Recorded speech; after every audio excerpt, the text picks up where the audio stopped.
In this episode of the Ranger Stronghold Scenario Replay, we're going to be talking about the American units, the American procedures, the American thoughts of the Scenario Ranger Stronghold.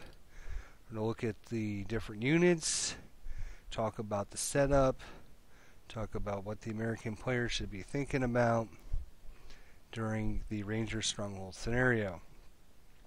As the American player, you can see we only have 5 full elite squads, and we have 1 half squad that's elite. As the American player, we should be able to keep our elite squads functioning mostly throughout the scenario. We have pretty high ELR, base of 12 based on our modifiers. We have 1 exceptional leader, 10-2, and we have 1 other leader, which makes it so we only have 2 leaders total, which is going to be a problem for us trying to keep all of our broken units, rallying them and bringing them back to the fold. So we have to try to keep our leaders kind of centrally located,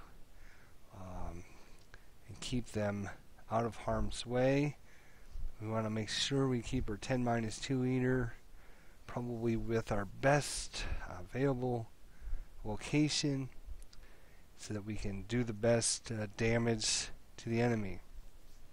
As you can see right off the bat, our main problem is with having 5 full squads and 1 half squad is that we have 6 support weapons, including 2 medium machine guns and 4 Bazooka 43s, which means we will have each one of our full squads and half squads will have to carry a item with them, and unless we deploy some of our full squads into half squads, every squad we have will be tied in with a weapon, which means we can't afford to lose any of our units, because as soon as we do, we're going to lose one of our support weapons as well, unless of course we deploy.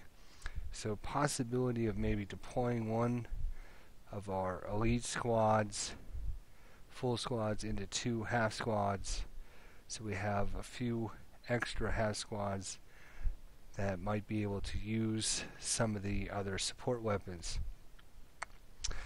We do have a pretty reasonable sniper number of 4. Hopefully the German player will be looking at rolling lots of 2-2s or 1-3s.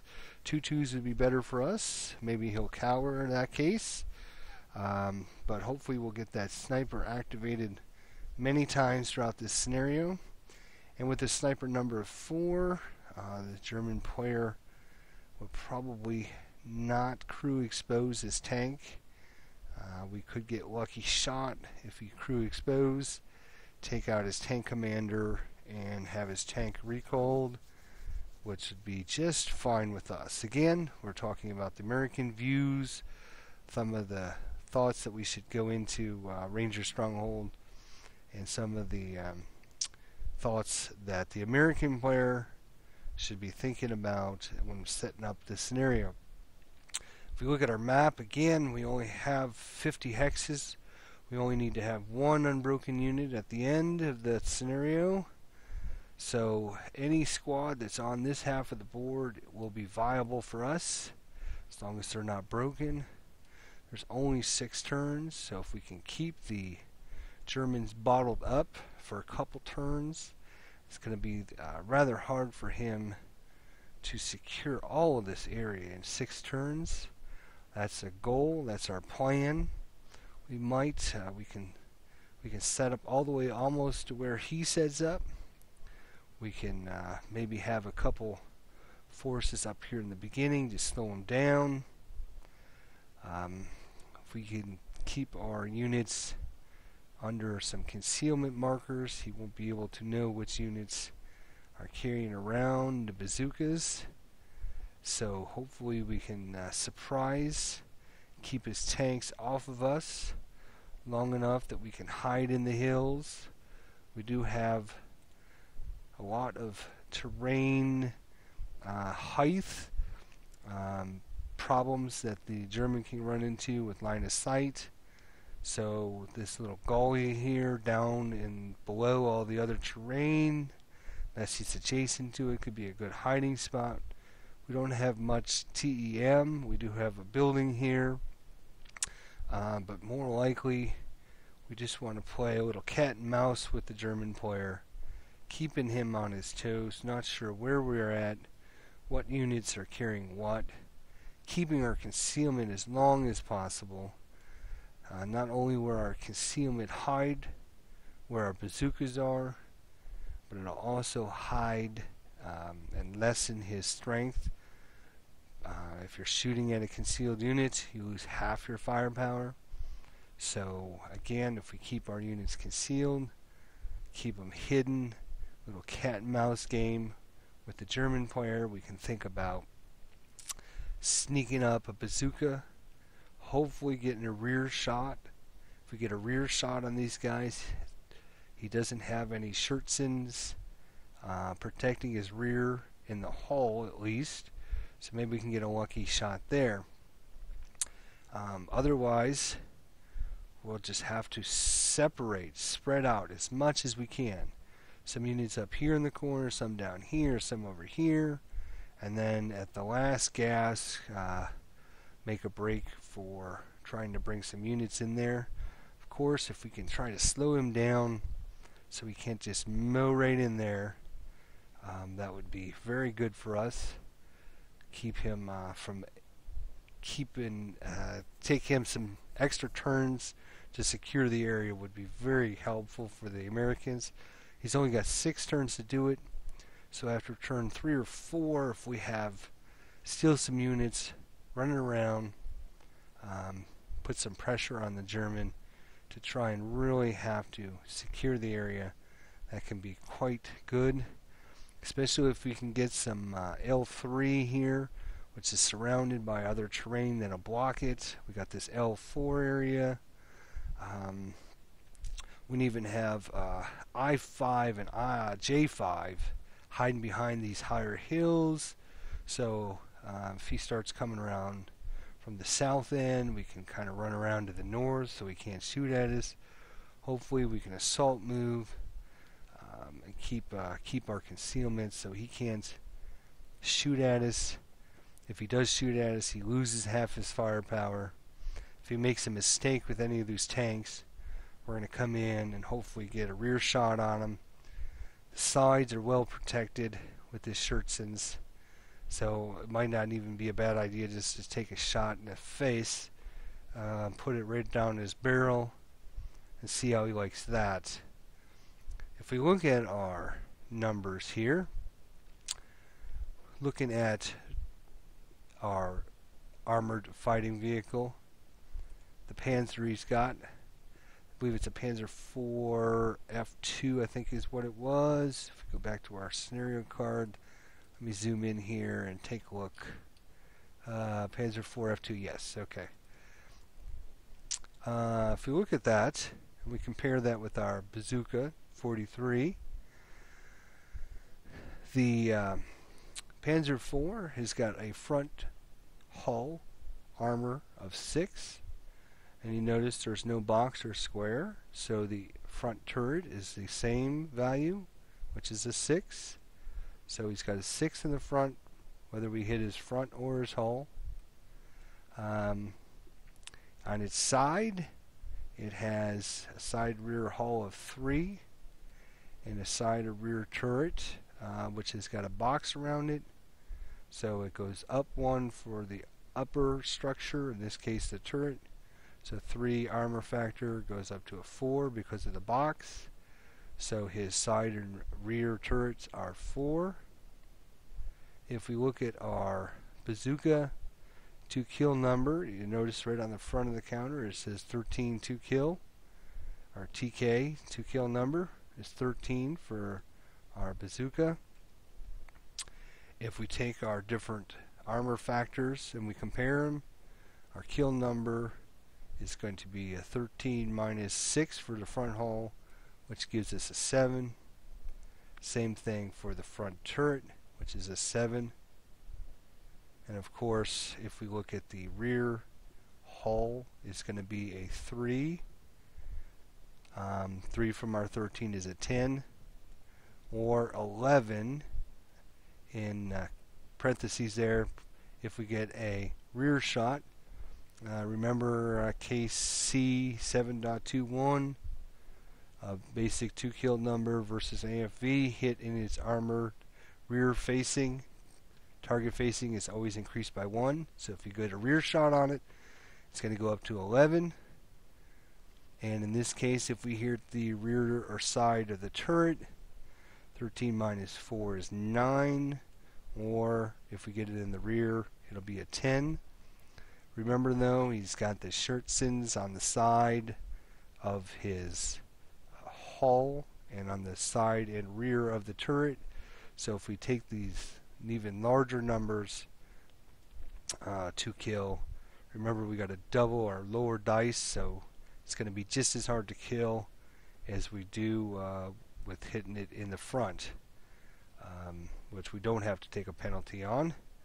So in this case, we just have to roll less than 7 to kill it. In this case, we could roll a 4. Let's see, 4. Let's go 3-3. 3-4. Let's go 3-4.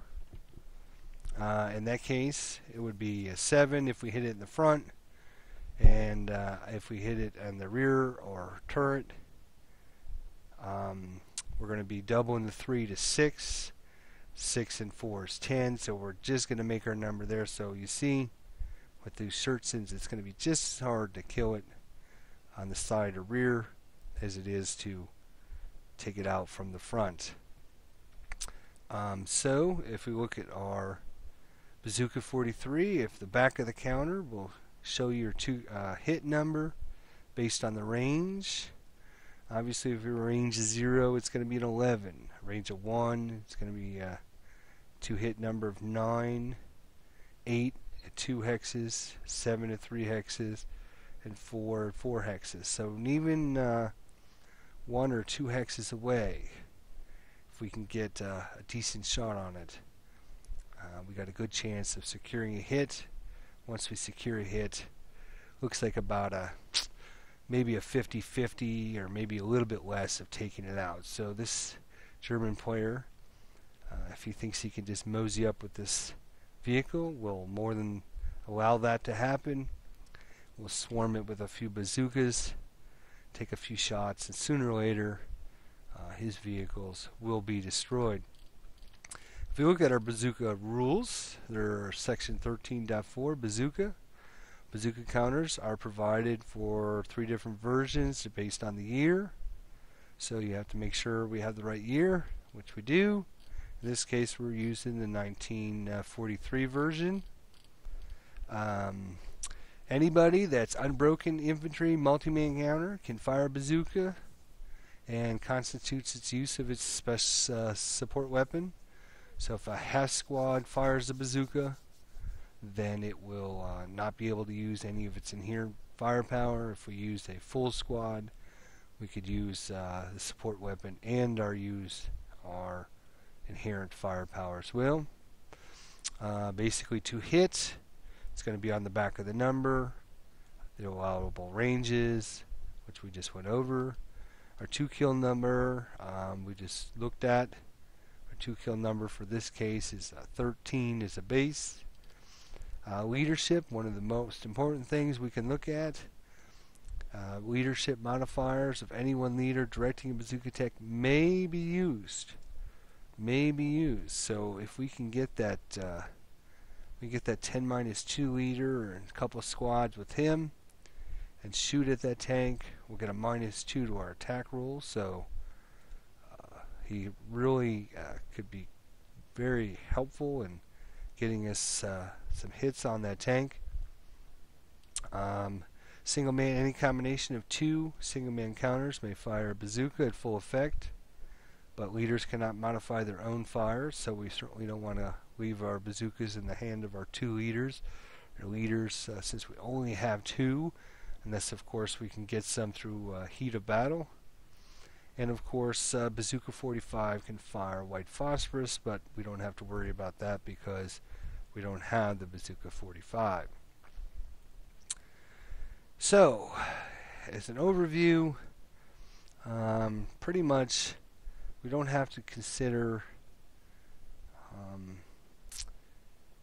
hitting the tank because he's got the shirts. And anywhere we can hit the tank when we get a free shot in a good range of 1 or 2 hexes, maybe even 3 hexes.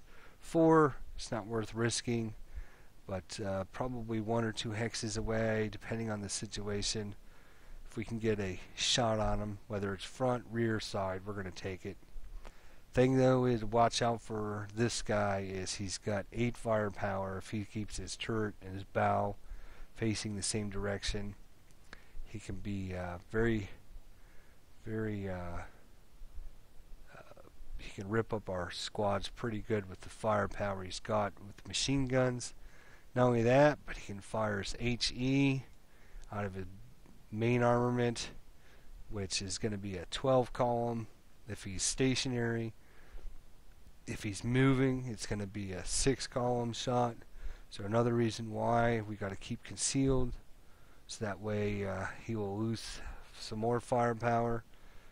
You can see he can be very dangerous, so we can't as the American player take on the German player mano a mano. We have to duck and weave, look for our opportunities. We have to be quick and agile. We have to be moving around the battlefield, looking for spots, making him come to us. If we can position, a unit here on the hill, he certainly can't bring his vehicle up that way into our line of sight. So we have to keep him back as soon as he comes within, with this hill blocking our line of sight. As soon as he moves up and has an opening, then we can try and take a shot at him. Hopefully we'll be under concealment counters so he won't know where our different units are at. We do have 2 wonderful medium machine guns, so if he'll just assume that all of our guys have got bazookas, hopefully he'll move some squads up and we'll hopefully get a opportunity to rip them apart with some medium machine guns. They have a 2 rate of fire, 4 firepower. We can create some fire lanes with these guys. Maybe we can restrict where he's able to move his units up. I think all of our units that are unbroken are valuable to us. Even ones that are not in a victory point location. We can have someone as far away as, let's see, all the way back here at B6.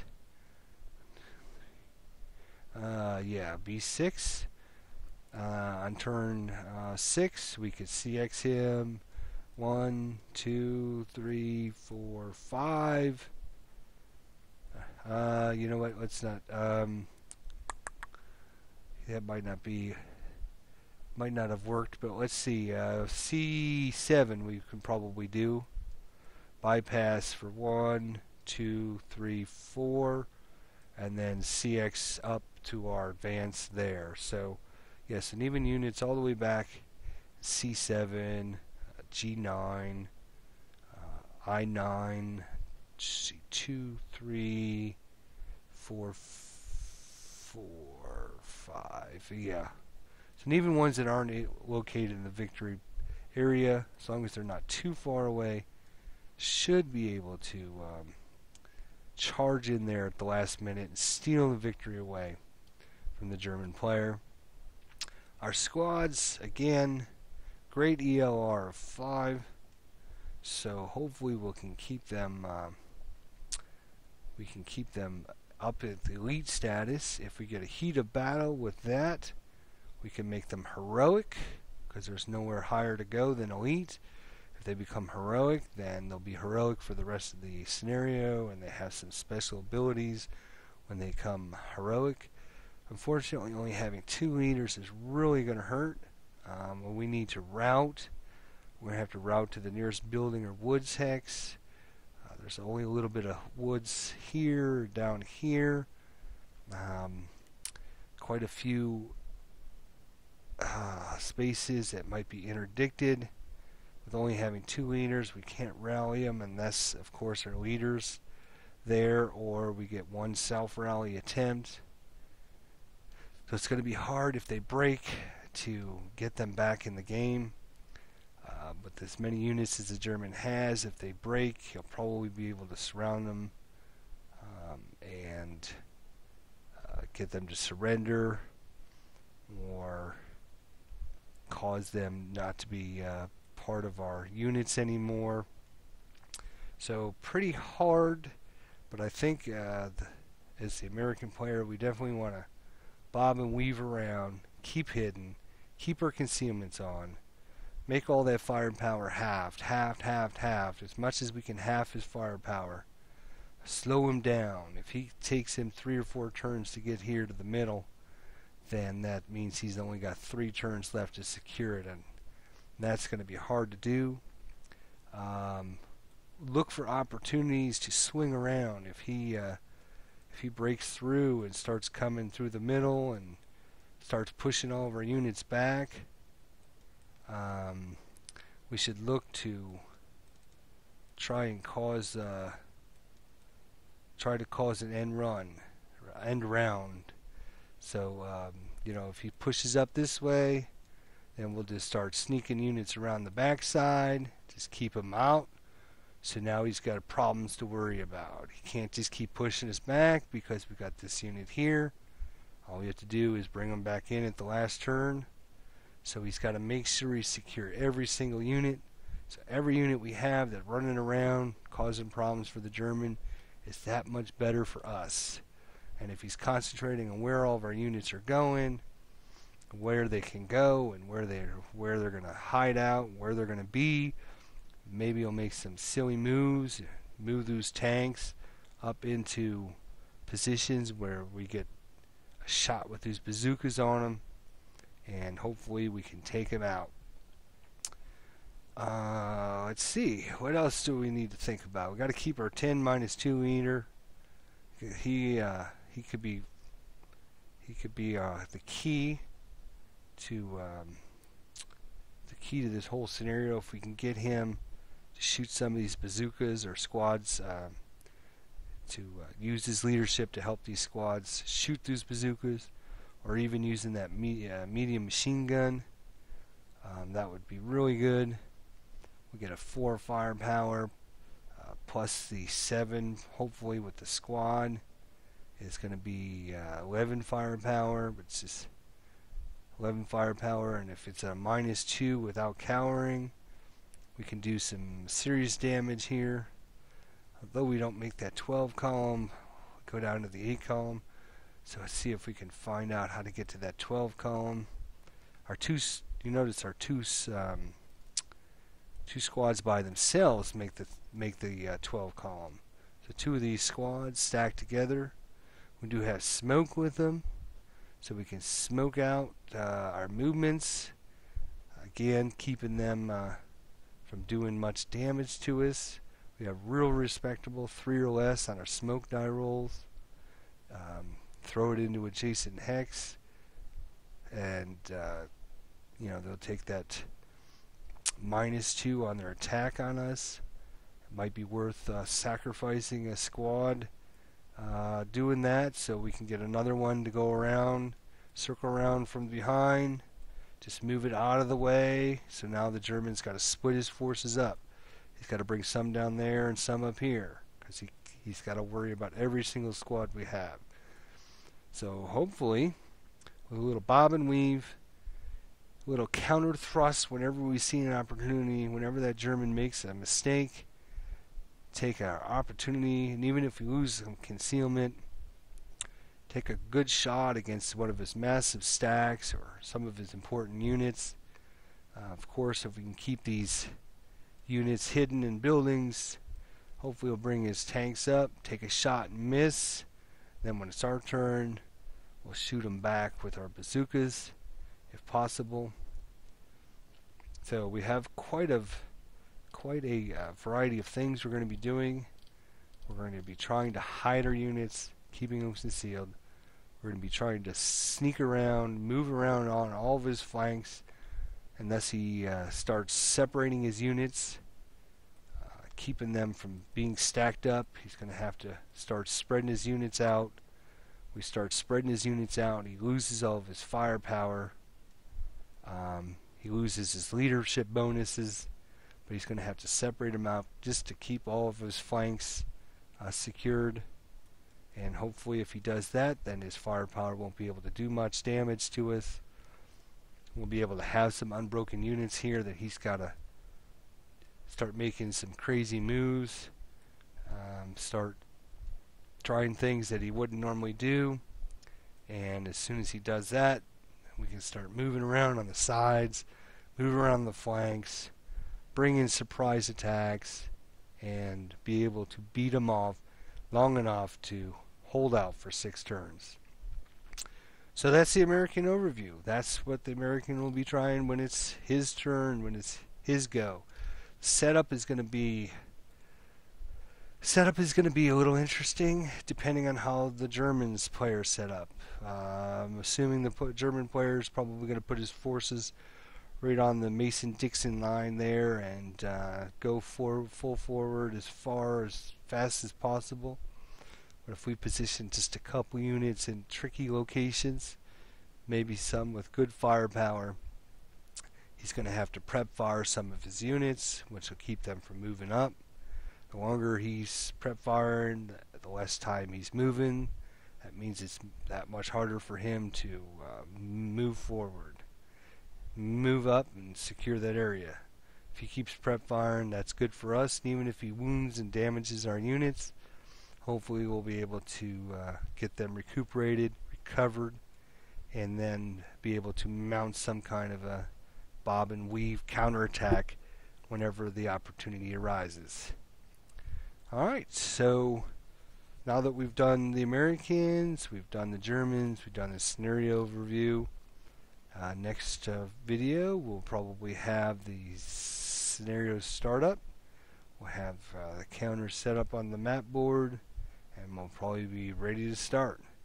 So hopefully these videos gave you a good aspect of what the different players should be looking at, what the different thoughts are based on who's moving, who's setting up first, where you're setting up is important, what your sniper number is, what your ELR number is, how many turns the scenario is, any special rules. In this case, there's no special rules. And of course, all the different terrain on the map board.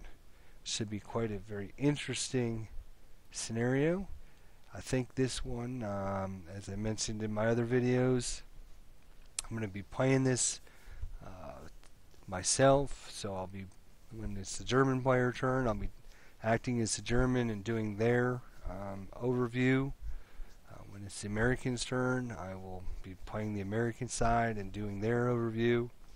And hopefully we'll have a lot of fun watching this video action report as it progresses throughout the actual gameplay. And hopefully those of you out there that are standing by and watching will be able to enjoy it. And hopefully we'll learn a few things along the way. We'll have a lot of fun. Again, if you have any thoughts or comments, suggestions, please feel free to make posts, email me, make suggestions, thoughts, whatever you, if I missed something or forgot something or whatever, so that way we can do that much better next time. Till then, we'll probably be starting the video. Next video will probably be the beginning. So until then,